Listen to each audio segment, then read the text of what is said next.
Welcome to Training for You channel. Short story in English.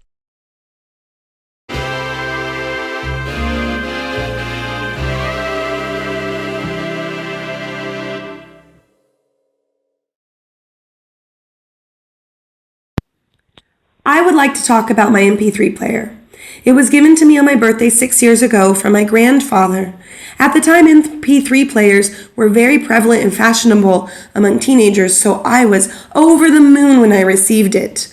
The most impressive thing about it, without a doubt, is its color.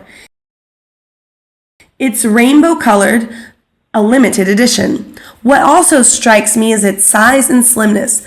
It is small enough to fit in my pocket, so I can carry it around whenever I want.